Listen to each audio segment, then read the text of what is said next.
everyone. So I'm here at the beautiful Red Sands Resort, taking a rest day, and I thought it would be quite interesting for everyone to find out about bicycle maintenance, what I do to maintain my bike as I go along. So the first principle I think that is really important is to always be aware of what's going on with your bicycle. If there are any creaks or knocking sounds while you're cycling, good suggestion, stop immediately and have a look what's causing it. Sometimes it could be a broken spoke.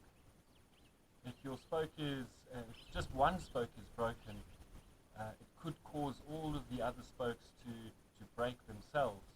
That's happened to me before, and it's not a nice thing or pleasant experience. I'm not really proficient in replacing the spokes, so if there is one that's gone, it's easier or better to just fix one spoke, not a whole bunch of them. Yeah, so always just being aware of what's actually happening with your bike. Another important thing is just giving a visual inspection every time, or every morning before you get on the bike. Have a look at the tires, look at the spokes, at your brakes and the chain and the drive chain. Is the bike still in alignment? Just a visual inspection is good enough. Doesn't have to be anything in too much depth, just to make sure everything's okay and you can pick up any problems and fix them before you head out on the road. So there are a few things specific that we're going to have a look at. The chain and chain maintenance, the brakes, brake maintenance, and then the wheels, including the tires, tire pressure, and the spokes themselves. So let's have a look at the chain.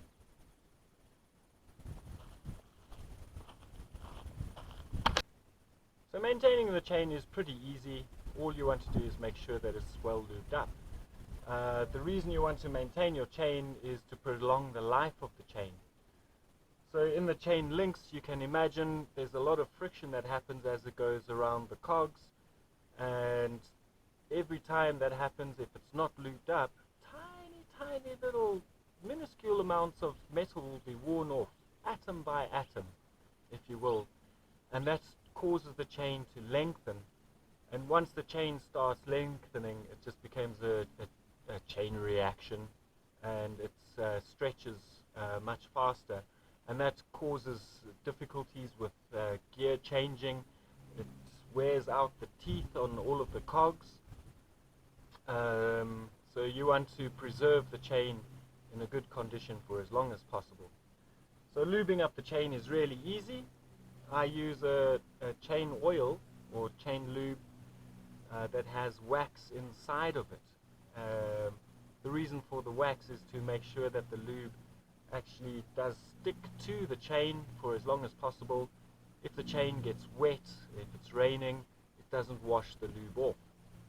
And you don't need a lot. I remember as when I was a kid, I would soak the chain in lube, but just a little dab goes a long way. So, oh yeah,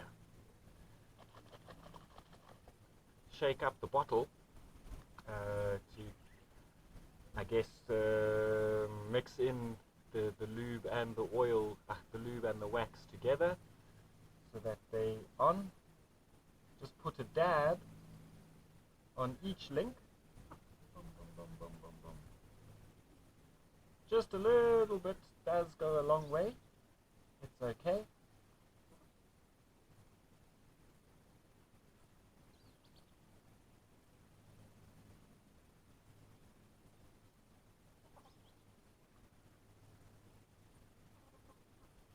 So you get to the end, just turn the pedal a little bit to reveal some more chain that needs to be lubed.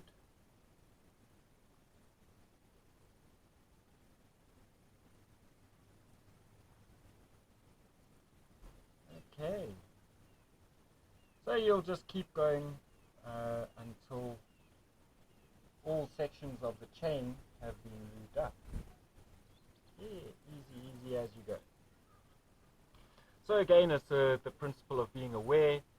If you hear your chain starting to squeak, I would suggest stopping immediately. Doesn't take too long. Lube up the chain. It doesn't have to happen too often. I would say anything from 2 days to a week should be fine. Maybe sometimes longer, but generally within a week I would always lube up my chain. And this amount, it will go a long way. It'll last quite a long time. Okay, so next let's have a look at the brakes.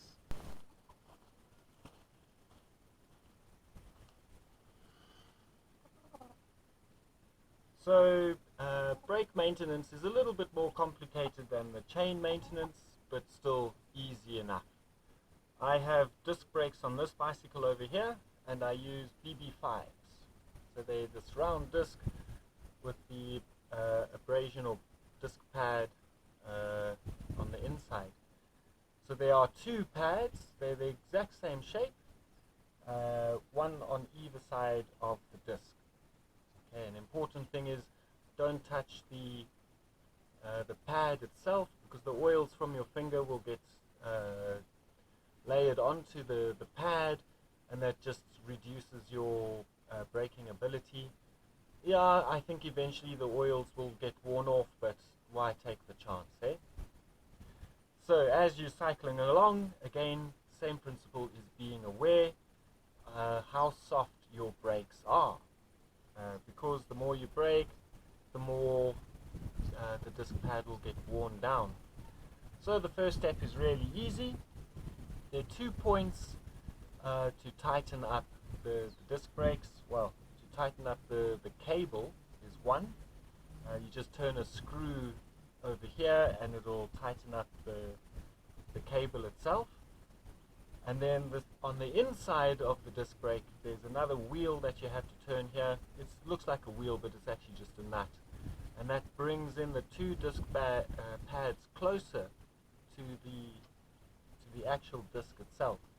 You want just a small amount of space between it, so that you can feel the tension on the brakes when you're, hello kitty, when you're actually braking. You don't want soft brakes where you have to pull a long way in.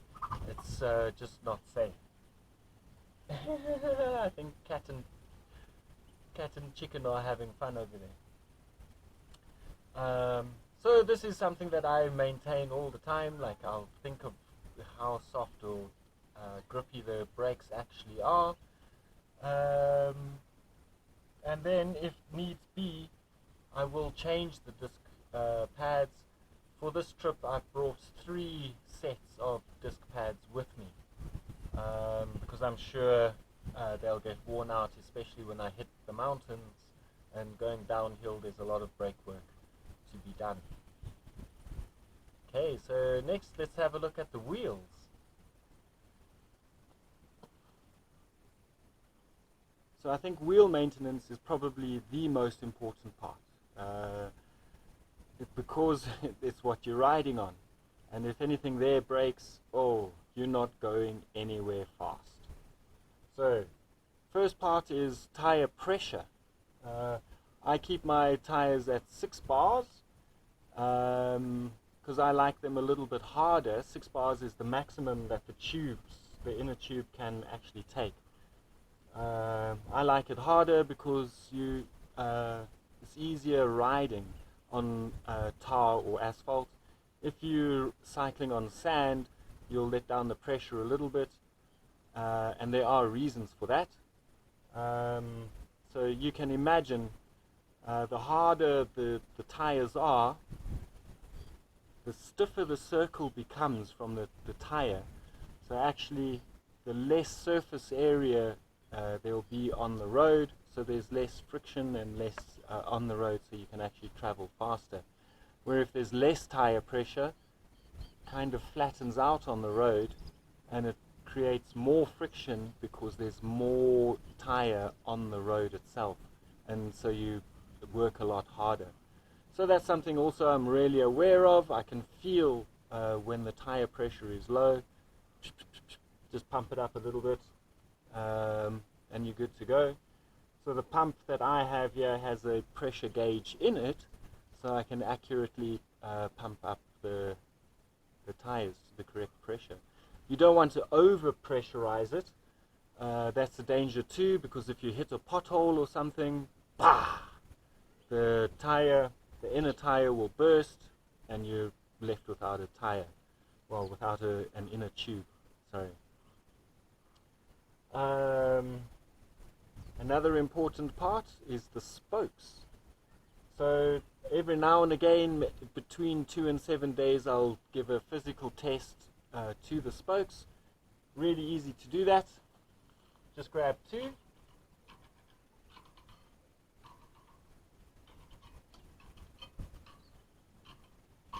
Just grab 2 spokes and give them a squeeze, just making sure that there are no loose spokes itself. Visual inspection works, but best give it a squeeze because you don't know if it actually is if it is broken or not. So give it a physical test rather than just a visual inspection on both sides of the wheel, so this side and the other side, and obviously both wheels.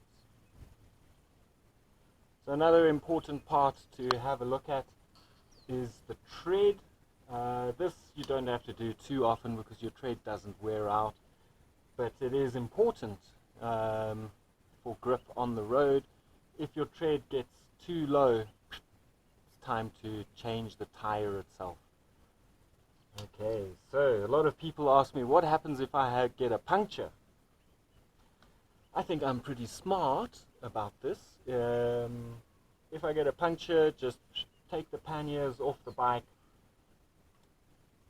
take the wheel off, and I have my wheels, I don't know what this is, a wheel spanner. Take not a wheel spanner, tire spanner to take the tire off.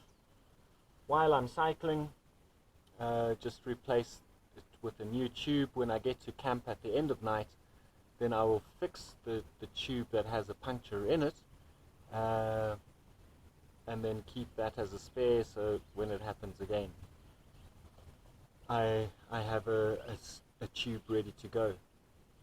So the tires that I have are actually pretty cool.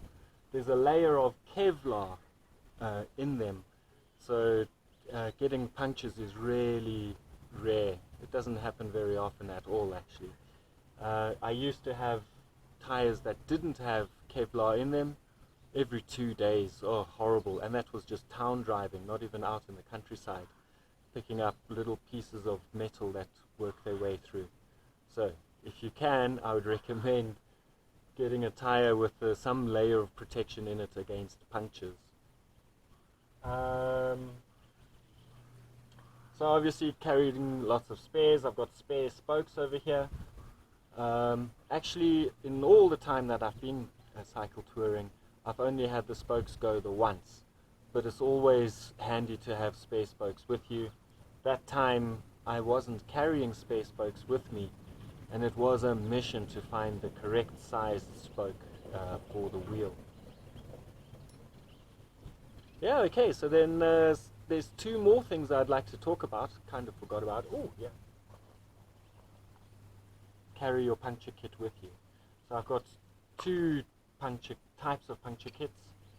This one is very fancy.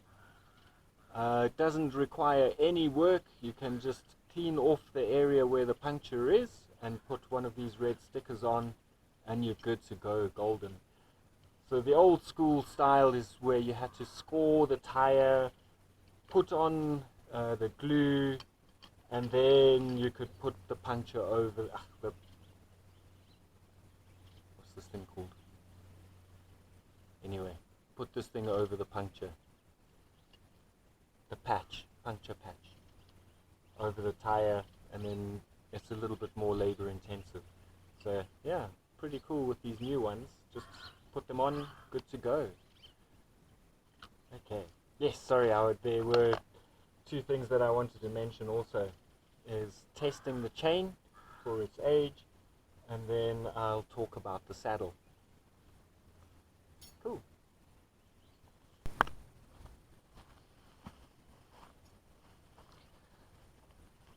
So I have one of these tools called a chain tester. I don't know what the correct name is, but it's just to test the age or how much the chain has stretched. So there are two measurements on it. There's a 1 millimeter and a 0.75 millimeter. Yep, that's the length of stretch that's not allowed, eh? 1 millimeter is the maximum. So all you do is you put the hook in one of the links and let it drop down. So now I've put it onto the 1 millimeter measurement, and it's still sitting up. Perfect. There's nothing wrong with this chain. It's still good to go for a while. If the chain tester fell all the way through, then the chain has stretched too much and it needs to be replaced. So let's test it on the 0.75 millimeters. Yeah, okay. I think that's still pretty decent. I can get quite a long distance still on this chain. I did replace it maybe 4 or 5 months ago, so it has stretched a little bit, but I think more than enough room for it to keep going. Okay. So that's it pretty much for bicycle maintenance. Pretty easy to do. It's just be constant so that if anything does happen, it's not severe. You've already maintained it, and if there are any problems, you pick them up before they become a problem. Yeah, so lots of fun. Maintain your bicycle and enjoy your next ride.